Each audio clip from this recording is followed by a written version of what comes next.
तो बच्चों यहाँ पे मैकेनिकल प्रॉपर्टी ऑफ मैटर के प्रीवियस जेईई मेन के क्वेश्चन हम देख रहे हैं बेटा।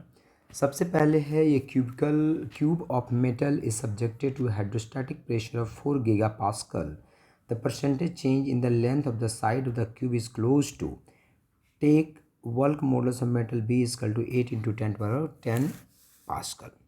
सो हम जानते हैं बेटा bulk modulus B is equal to होता है आपका delta P change in pressure divided by delta V upon V. Minus sign भी हम लगाते हैं क्योंकि एक्चुअली जब आप किसी ऑब्जेक्ट को लिक्विड में लेके जाते हो तो प्रेशर डिक्रीज करता है, सॉरी वॉल्यूम डिक्रीज करता है, इसलिए माइनस साइन हम यहाँ पे लगाते हैं। So this is equal to हम यहाँ से लिख सकते हैं बेटा, so this is delta V upon V is equal to minus delta P upon कितना B. So delta V upon V into 100 अगर परसेंटेज में लिखेंगे तो this is equal to minus delta P upon B into कितना हो जाएगा 100%। So this is equal to -4 into 10⁻9 divided by जो bulk modulus है आपका यहाँ पे, बल्क मॉडुलस की value 8 into 10⁻10। So this is 8 into 10⁻10 into कितना हो जाएगा 100%। So this is equal to बेटा यहाँ पे -1/2 into 10%। So this is equal to -5% आ गया बेटा। ठीक है, नाउ हम जानते हैं कि वॉल्यूम जो होता है बेटा, volume is directly proportional to कितना होता है एल क्यूब होता है। सो एल इक्वल टू कितना हो जाएगा वी टू पावर 2 बाई कितना वी की पावर 1/3, वी के पावर 1 बाई कितना हो जाएगा 3, तो वी टू पावर 1 बाई कितना हो जाएगा, अगर कि कांस्टेंट ले लेते हैं। ठीक है, so delta L upon L error का फार्मूला लगा दिया इंटू 100% एरर का formula. So 1/3 delta V upon V into कितना 100%, और ये तो हमने निकाल रखा है। सो चेंज इन लेंथ कितना आ जाएगा बेटा, so delta L upon L into 100%। So percentage change in length is equal to 1/3 -5%। So this is equal to -1.6%। So आपसे जो पूछा था बेटा कि the percentage change in the length of the cube, तो पहले हमने बल्क मॉडुलस से चेंज इन वॉल्यूम निकाल लिया, परसेंटेज चेंज इन वॉल्यूम, और फिर हम जानते हैं कि वॉल्यूम जो क्यूब होता है बेटा, तो volume is directly proportional to L cube होता है। और यहाँ से बेटा volume is directly proportional to जब एल क्यूब होता है तो L is equal to V to power 1/3 होगा। और यहाँ पे रिलेटिव एरर और परसेंटेज एरर जो हम पढ़ते हैं बेटा यूनिट एंड डायमेंशन में, उसका फार्मूला हमने यूज कर लिया। ठीक है, और वहाँ से 1.67 आंसर आपका आ गया।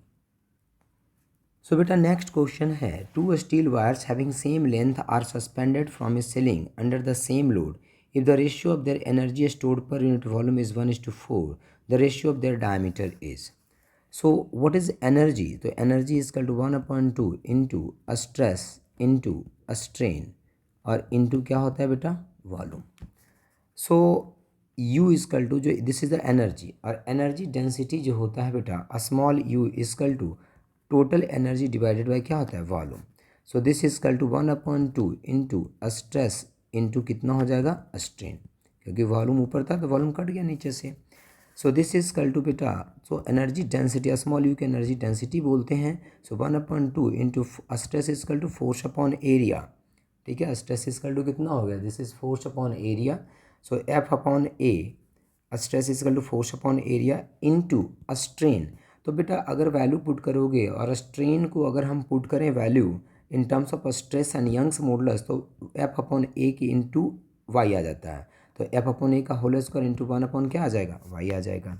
सो बेटा U A upon U B. ठीक है, दो रॉड है ना, 2 steel wire having same length suspended from a ceiling under the same load if the load of their energy stored per unit volume is 1:4, the ratio of their diameter is। So this is equal to UA upon UB, and UA upon UB is equal to यहाँ पे हो जाएगा बेटा, so this is equal to 1/2y into this is equal to f square upon a square and divided by, ठीक है, divided by क्या हो जाएगा 1/2y into f square upon, तो ये एरिया दोनों का अलग अलग है बेटा यहाँ पे। If the ratio of the energy store पर यूनिट वॉल्यूम इज 1:4। ठीक है, 2 स्टील वायर सेम लेंथ है, रेशियो ऑफ देयर डायमीटर निकालना बेटा, तो एरिया है किसका ए का और एरिया किसका यहाँ पे बी का, एंड दिस इजकल टू बेटा बाकी ये सब तो कैंसिल आउट हो जाएगा। सो क्या बच जाएगा यहाँ पे, सो एरिया ऑफ बी का square upon area of A का कितना हो जाएगा होल स्क्वायर हो जाएगा। So this is equal to U A upon U B and this is equal to बेटा 1:2 कितना हो गया 4। सो अगर U A upon U B is equal to 1:4 given है आपको यहाँ पे देखिए 1:4, तो इसकी वैल्यू पुट करोगे बेटा एरिया इजकल टू कितना होता है पाई डी स्क्वायर अपॉन 4 होता है। So this is equal to A B का स्क्वायर अपॉन ए का कितना हो जाएगा whole square. So this is equal to बेटा पाई/4 इंटू डी बी का स्क्वायर अपॉन पाई/4 इंटू कितना डी ए का स्क्वायर। पाई/4 कैंसिल आउट हो गया बेटा। सो दिस इजकल टू यहाँ से अच्छा इसका भी होल स्क्वायर है ना, this is equal to whole square, तो पावर कितना आ जाएगा 4, ठीक है, पावर आ जाएगा 4। So this is equal to D B upon D A and this is equal to 1/4 का power 1/4। So this is equal to 1 कितना √2। सो